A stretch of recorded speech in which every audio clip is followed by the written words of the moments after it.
Hello, you're watching BBC World News. These are the latest headlines. Islamist militants have reportedly now withdrawn from the strategic oil town of Beji after they'd taken Mosul, Iraq's second largest city.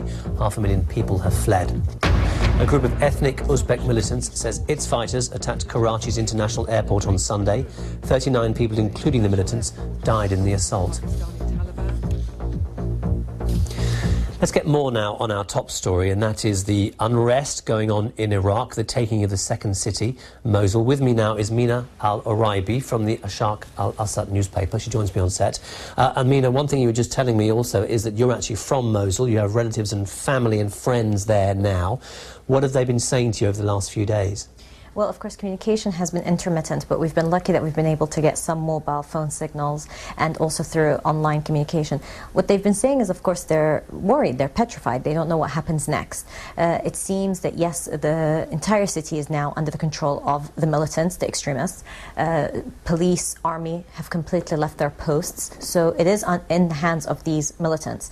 What I've heard also is that a lot of them are actually covering their faces if they're Iraqi, but the foreign elements, and there have been some foreign elements that have been spotted that actually are showing their faces.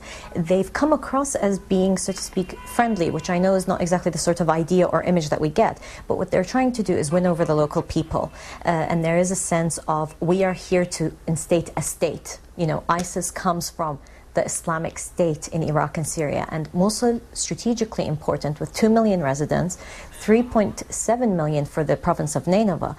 If they're actually able to say that we can function here as a city, it would be hugely strategic for them. They've also been calling through using loudspeakers and calling to people to go back to work, go back to schools. That's not the case at the moment. Pharmacies are closed, shops are closed, schools, people are in the middle of their exams, people are worried about their school year. What's also worrying is, of course, the main hospital in the city has been taken over by ISIS militants. So people are scared to go to hospital if they need anything. We've been hearing some really worrying stories of people who are ill. However, there is also this idea that so far there hasn't been looting. They have, of course, taken army posts, they have taken military equipment and so forth. They've raided banks, so there's talk of $425 million worth of cash in the banks. However, so far what we're hearing, and the people I've spoken to say, people's houses have not been stormed into and people's things taken away, which is usually the image we get. Now, that's a mixed signal. We don't know how long that will last. There will be elements that will, of course, carry out some crimes. We don't know. But so far, that hasn't happened.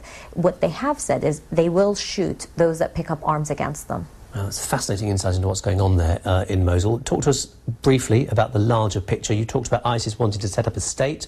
What kind of a problem does that create for Prime Minister Nouri al-Maliki? A huge problem. Of course, a war has been raging in Fallujah and Anbar, the province of Anbar, for 4 or 5 months now. Nouri al-Maliki's approach, or the government's approach, really has been airstrikes, which is unfair to the civilians there and not actually stopping these militants that have been able to get into Mosul. You can't do that in Mosul, and you hope he doesn't do that in Mosul, although there has been talk that they may do that. So it's unclear. Don't forget, we had the elections on the 30th of April. There is no sitting government at the moment. They're still going on in their political wranglings, which is, of course, very distressing for people, because all you've heard is press statements blaming each other without actually working together to solve it. OK, Mina Al-Oraibi, we're going to have to cut it there, but that's very, very interesting. Thank you very much.